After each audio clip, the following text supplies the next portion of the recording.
তো নমস্কার বন্ধুরা, আমি শুভ্র এবং তোমরা দেখছো আমার চ্যানেল শুভ্র জিএফএক্স। তো আজকে আরেকটি ভিডিও নিয়ে চলে এসেছি আমি কালী পুজোর ব্যানার ডিজাইন। এই ব্যানারটার সাইজ 8x5। তো এই ব্যানারটা একটু বড় সাইজের ব্যানার এবং একটু কম্পিউটারে একটু ল্যাগ হতে পারে, সেটা তোমরা একটু দেখে নিও। তো চলো ভিডিওটা শুরু করা যাক। আর আগের ভিডিওটা দেখলাম, তোমরা নিচে কমেন্ট করে জানাও যে ভালো লাগছে না হলে আমি ভিডিও কি করে আনবো। তো চলো শুরু করা যাক। তো প্রথমে একটা গ্রেডিয়েন্ট নিয়ে নেবো। গ্রেডিয়েন্টটা এরকম টাইপের হবে, তোমরা নিজের খুশি মতো ইচ্ছে মতো নিতে পারো, যেরকম খুশি।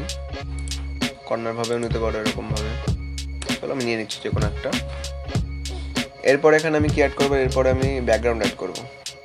ইমেজ অ্যাড করার জন্য তোমরা নিয়ে নেবে এরকম একটা ব্যাকগ্রাউন্ড, এবং ব্যাকগ্রাউন্ডটাকে নেবার পরে আরেকটি এর উপরে ব্যাকগ্রাউন্ড দিয়ে দেবো।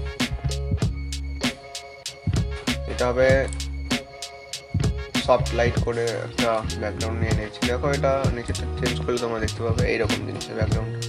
উপরে ব্যাকগ্রাউন্ডটা এরকম আর নিচেটা এরকম, মানে এখানে দুটো ব্যাকগ্রাউন্ড হয়ে গেল।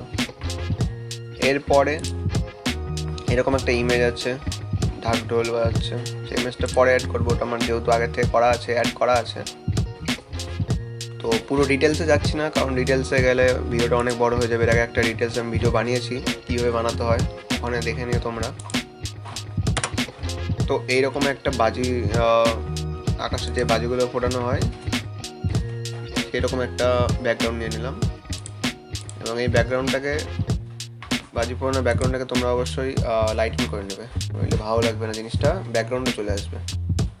কারণ আমি এটা এমনি ব্যাকগ্রাউন্ড তৈরি করছি, এর মধ্যে যদি আবার ব্যাকগ্রাউন্ড চলছে তাহলে তো ভালো লাগবে না। যেমন দেখো লাইটিং করা আছে, নর্মাল করে দিয়ে এরকম হয়ে যাবে। জিনিসটা কি ভালো লাগছে তাহলে ভালো লাগবে না, লাইটিং করে নিতে হবে।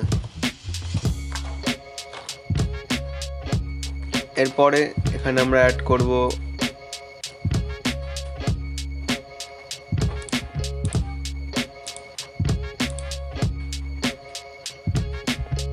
নিচে আমরা এখানে একটা শেপ অ্যাড করব। এই শেপটা অ্যাড করার পরে এর নিচে আমরা একটা স্প্ল্যাশ টাইপের দিয়ে দেবো হালকা, যাতে জিনিসটা বাইরে থেকে ফুটে।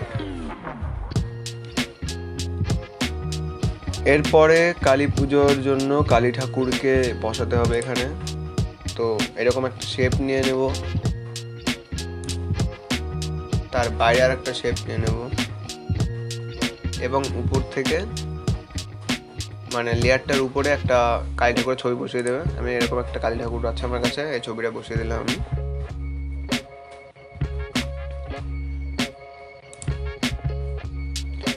তারপরে সাইডে একটা ঢাকের এরকম ছবি দিয়ে দেবে, পিএনজি ফাইল, এগুলো সব পিএনজি ফাইলগুলো বসিয়ে দেবে। আর দেখো এই জিনিসটা, এই কালী ঠাকুরের যে ইয়েটা করেছি এর সাইড দিয়ে আমি এরকম একটা পিএনজি বসিয়ে দেবো। ব্যানারের ফিল আসছে কিনা দেখো তোমরা, এটা বসানোর পরে ব্যানার লাগছে। এবার সাইডে কি করবো, সাইডে আমি আগের যে ছবিটা দেখালাম প্রথমে, সেই ভেহিকলটা বসিয়ে দেবো, এবং ওটা নিচে থাকবে, অবশ্যই লেয়ারটা নিচে রাখতে হবে। এরপরে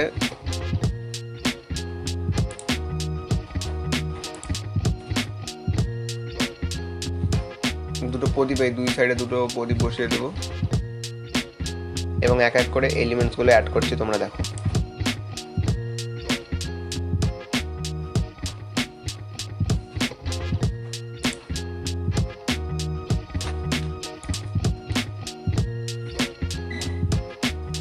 আর লেখাগুলো অ্যাড করতে হবে অবশ্যই। আগে ফুলগুলো অ্যাড করে নিই সব। এবার দেখো লেখাগুলো অ্যাড করব। তো সার্বজনীন,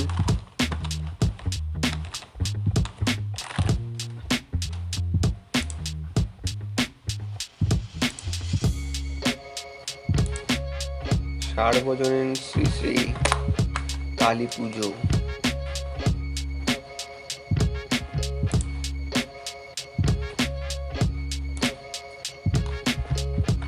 এখানে ঠিকানাটা অ্যাড করলাম। এবার দেখো কেমন লাগছে সার্বজনীন শ্রী শ্রী শ্যামা পুজো মানে পূজা। শ্যামা পুজো বানানটা অ্যাকচুয়ালি 2 রকম ভাবে হয়, তো আমি এখানে হস্যু দিয়েছি, দীর্ঘ হিসেবে করলেও হবে, যেরকমটা খুশি তোমার সেরকম লিখতে পারো। তো এটা কততম বর্ষ সেটাও লিখে দিব, এবং তার নিচে একটি স্টোক টাইপের কিংবা কিছু একটা পিএনজি ফাইল গোল রাউন্ডের মধ্যে কিছু বসাতে হবে।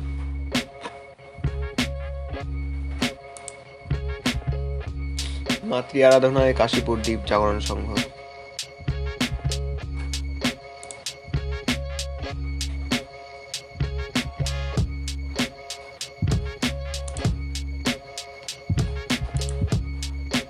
এই দেখো এখানে এটা বসালাম, বসানো জিনিসটা ফুটে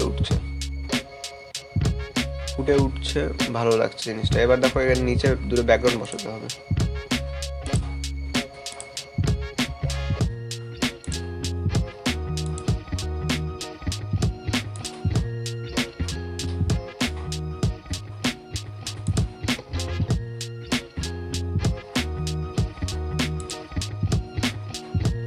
নিচটা কমপ্লিট হয়ে গেল। নিচটা কমপ্লিট করবার পরে এবার উপরের দিকটা কমপ্লিট করতে হবে। তো এই শেপটার নিচে কিছু এলিমেন্টস বসিয়ে দিলেই মোটামুটি কমপ্লিট হয়ে যাবে। রঙটা হলুদ দিলে শুধু ভালো লাগবে। আর এই সাইডে একটা কালী ঠাকুর আর একটি ব্যাকগ্রাউন্ড আছে আমার কাছে, মানে ফটো আছে, সেই ফটোটা আমি বসিয়ে দেবো। দেখো মোটামুটি কমপ্লিট। হ্যাঁ, এবার এদিকে আরেকটা জিনিস করা যায়, এরকম শেপটাকে নিয়ে এখানে অন্য কালার বসানো যায়, মানে চেঞ্জ করে দেওয়া যায় কালারটা, তাহলে জায়গাটা ভর্তি লাগবে। দেখো ঠিক আছে। এবার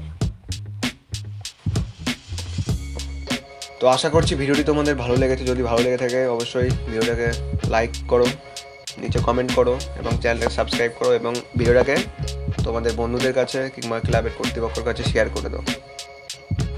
আর তোমরা যদি এরকম ব্যানার ডিজাইন আমার কাছ থেকে করে নিতে চাও, আমার সঙ্গে যোগাযোগ করো। আমার হোয়াটসঅ্যাপ নাম্বার 9593671371। ডেসক্রিপশনে আমার হোয়াটসঅ্যাপ নাম্বার দেওয়া থাকবে, চাইলে কল করতে পারো কিংবা হোয়াটসঅ্যাপ করতে পারো। আর খুব ন্যূনতম চার্জে আমি এটা করে দেবো। তোমরা যদি পিএইচডি ফাইল চাও পিএইচডি ফাইলও পেয়ে যাবে, যদি দরকার পড়ে তাহলে যোগাযোগ করো। আর চ্যানেলটাকে অবশ্যই সাবস্ক্রাইব করো। তো দেখা হচ্ছে পরের ভিডিওতে।